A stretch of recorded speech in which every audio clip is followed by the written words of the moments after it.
اللہ کے رسول کوہ صفا کے اوپر چڑھ گئے. اور ایک چیز سنو ڈگروا والو، اس پہاڑ پر جلدی کوئی چڑھتا نہیں.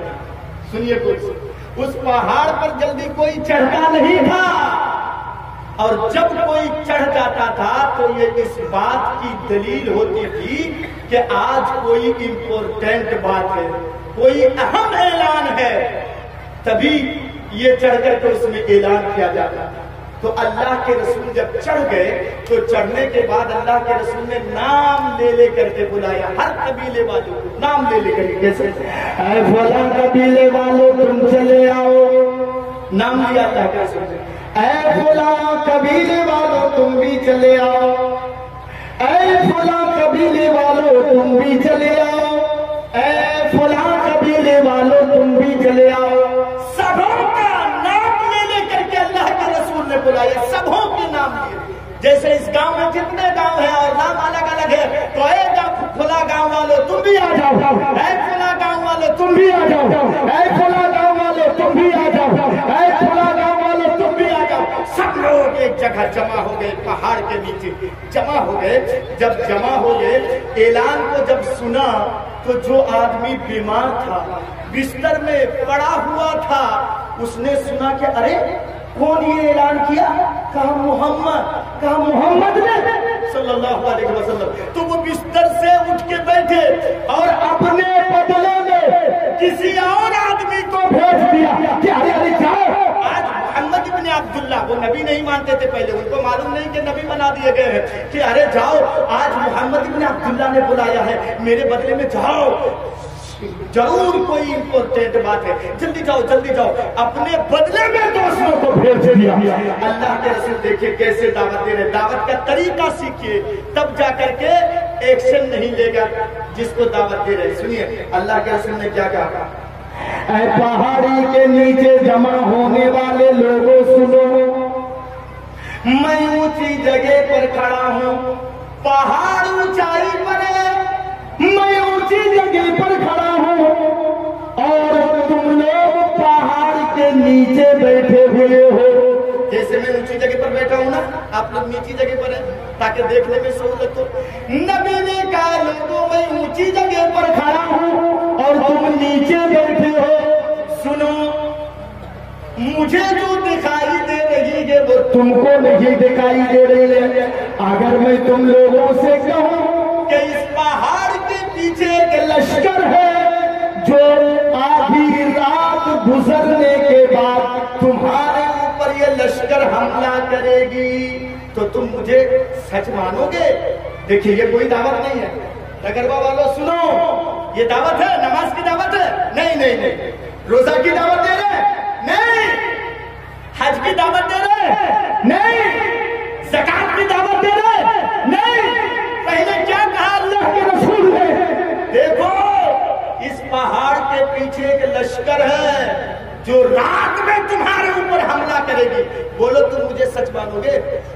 یہاں سے ایک نکتہ ملتا ہے ڈگروا والوں سنو. پہلے جس کو دعوت دے رہے ہیں اس کے دل کو جیتیے، اس کے اوپر آپ حاوی ہو رہی، تب جا کر کے آپ کی باتوں کا اثر پڑے گا. پہلے اس کے دل کو جیتیے. ڈائریکٹ کہیں گے چل نماز کب نہیں پڑھتا، چل، نہیں جائے گا. یہ طریقہ نہیں ہے. شراب پی رہا ہے، آپ نے ڈنڈا اٹھایا، جھوٹا اٹھایا، شراب کیوں پی رہا؟ نہیں نہیں نہیں، یہ طریقہ نہیں ہے. پہلے اس کے دل کو جیتیے. تو نبی نے کہا مجھ کو سچ مانو گے؟ سب لوگوں نے جو پہاڑ کے نیچے جمع تھے سبوں نے ایک زبان ہو کر کے کہا اے محمد صلی اللہ علیہ وسلم، ہم نے آپ کے ساتھ 40 سال تک اٹھے ہیں، بیٹھے ہیں، کھائے ہیں، پیے ہیں. ہم نے کبھی آپ کو جھوٹ بولتے ہوئے نہیں پایا ہے. ہم نے کبھی آپ کو کسی کے ساتھ دھوکہ بازی کرتے ہوئے نہیں پایا ہے. آپ جھوٹ نہیں بولتے ہیں. ہم نے کبھی آپ کو جھوٹ بولتے ہوئے نہیں پایا. یہاں سے دوسرا نقطہ یہ نکلتا ہے کہ جو مولوی، جو عالم، جو دعوت دے رہا ہے تو اس عالم کی دعوت دینے سے پہلے کی زندگی صاف ستھری ہو. تب جا کر کے ان کی باتوں کا اثر ان لوگوں کے اوپر پڑے گا. یہ نقطہ معلوم ہے. ورنہ اسی کا بیٹا اگر شرابی ہے, اسی کا بیٹا اگر بے نمازی ہے اور دوسروں کو نماز کے لیے وہ دعوت دے رہا ہے, تو اس کی باتوں کو وہ لوگ پبلک ایکسپٹ نہیں کریں گے, ان کی باتوں کو پبلک ایکسپٹ نہیں کرے گی. تو سنیے, سبوں نے کہا کہ نہیں, آپ جھوٹ نہیں بولتے ہیں, آپ سچ بولتے ہیں. حالانکہ اللہ کے رسول نے یہ بھی کہا کہ کوئی لشکر ہے نہیں کوئی لشکر, لیکن اگر میں کہوں کہ ایک لشکر ہے تو تم میری بات کو مانو گے؟ تو سبوں نے کہا ہاں مانیں گے. آپ جھوٹ نہیں بولتے, آپ نے کبھی دغا بازی نہیں کیا ہے, آپ نے کسی کو دھوکہ نہیں دیا ہے, آپ جھوٹ نہیں بولتے ہیں, ہم آپ کی بات کو مانیں گے. سبوں نے کہا, حالانکہ وہ مسلمان نہیں ہوئے تھے. سنو, وہ مسلمان اس وقت نہیں ہوئے تھے, لیکن سبوں نے نبی کو سچ مانا. اب دیکھیں اب کیا ہوا. نبی نے کہا, اے لوگوں, اے پہاڑوں کے نیچے جمع ہونے والے سنو, جب میں منشیہ کے معاملے میں, انسان کے معاملے میں, بندوں کے معاملے میں جب میں جھوٹ نہیں بولتا ہوں, تو اس اللہ کے معاملے میں میں کیسے جھوٹ بولوں گا. اے لوگوں سنو, اللہ نے مجھ کو نبی بنا کر کے بھیجا ہے, اللہ نے مجھ کو رسول بنا کر کے بھیجا ہے, اللہ نے مجھ کو پیغمبر بنا کر کے بھیجا ہے. غار حرا کے اندر قرآن کی چند آیتیں, اقرأ باسم ربک الذی خلق, خلق الانسان من علق, یہ چند آیتیں میرے اوپر نازل ہوئی ہیں. اے مکے کے لوگوں سنو, اے ہر قبیلے والوں سنو, میں نبی ہوں, نبی بنا دیا گیا ہوں, لہذا تم سنو. ایک کام کرو, ایک کام کرو. کیا کام؟ اے لوگوں, قولوا لا الہ الا اللہ, اے لوگوں لا الہ الا اللہ پڑھ لو, کامیاب ہو جاؤ گے. تفلحوا, تم کامیاب ہو جاؤ گے. تم نے قرآن بابل آدم, عرب بھی تمہارا ہو جائے گا, آدم بھی تمہارا ہو جائے گا. یہ دیکھیں, یہ دعوت دے رہا. ہاں بابا, آپ نے جس نیت سے دیا ہے وہ بولنا ضروری نہیں ہے. آپ نے جس نیت سے دیا ہے, اللہ نیت کو دیکھتا ہے, نیت کا مالک ہے. ٹھیک ہے. تو نبی نے جب کہا کہ لا الہ الا اللہ پڑھ دو کامیاب ہو جاؤ گے, میں نبی بنا دیا گیا ہوں, تو اب سب سر نیچے کیے ہوئے ہیں. کوئی یہ نہیں بول رہا کہ آپ جھوٹ بول رہے ہیں. کیوں؟ ابھی تو اقرار کیا کہ آپ جھوٹ نہیں بولتے. یہ دیکھیں, ابھی تو اقرار کیے کہ آپ جھوٹ نہیں بولتے ہیں. سب خاموش ہیں, کوئی جواب نہیں دے رہا. یہ دیکھیں, تو جب کسی نے جواب نہیں دیا, ایکشن نہیں لیا, تو نبی کا اپنا سگا چچا, ڈگروا والوں سنو, اس گھر کو آگ لگ گئی گھر کے ہی چراغ سے. نبی کا اپنا چچا کھڑا ہوتا ہے ابو داؤد اور کہتا ہے, اے محمد, تو ہلاک ہوگا, برباد ہوگا. کیا تم نے اسی لیے بلایا تھا یہاں؟ ہم اتنے معبودوں کی عبادت کو, پوجا کو چھوڑ کر کے ایک اللہ کی عبادت کریں گے؟ نہیں مانیں گے ہم.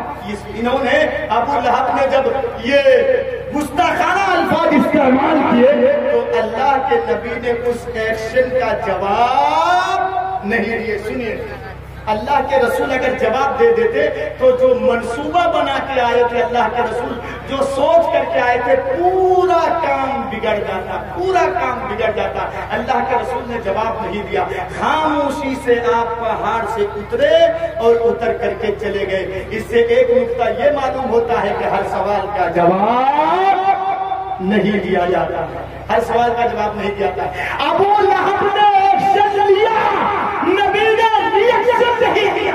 دیکھا آپ نے, خاموشی سے اتر کے چلے گئے. جب نبی نے کوئی جواب نہیں دیا, اے ڈگروا والوں سنو, جب نبی نے کوئی جواب نہیں دیا, تو ساری کائنات کے مالک اللہ نے اس کا جواب نہیں دیا, بلکہ ایک پوری سورت کی اللہ نے اتار دی قرآن میں. تب یدا بھی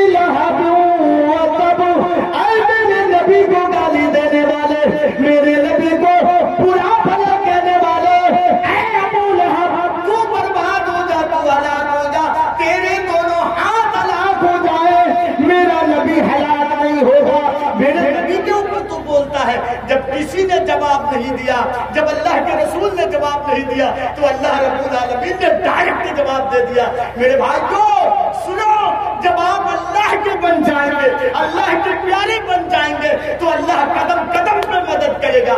آج مسلمانوں کو کاٹا جا رہا ہے، آج مسلمانوں کو مارا جا رہا ہے، آج مسلمانوں کو موٹی موٹی کیا جا رہا ہے، اور مسلمان پکار پکار کے کہتے ہیں اللہ تو ہماری مدد فرما، لیکن اللہ مدد ہی نہیں آ رہی ہے۔ اس کا مطلب ہم اللہ کے چہتے بندے نہیں بن پائے ہیں، ہم اللہ کے پیارے بندے نہیں بن پائے ہیں، ورنہ نبی نے جب کوئی جواب نہیں دیا تو اللہ نے جواب دے دیا۔ مسلمانوں، تمہاری کوئی دیش اگر مدد نہ کرے تو اللہ ضرور مدد کرے گا، لیکن شرط ہے کہ تم اللہ کے چہتے بندے بنو، اللہ کے پیارے بندے بنو۔ بات سمجھ میں آئی؟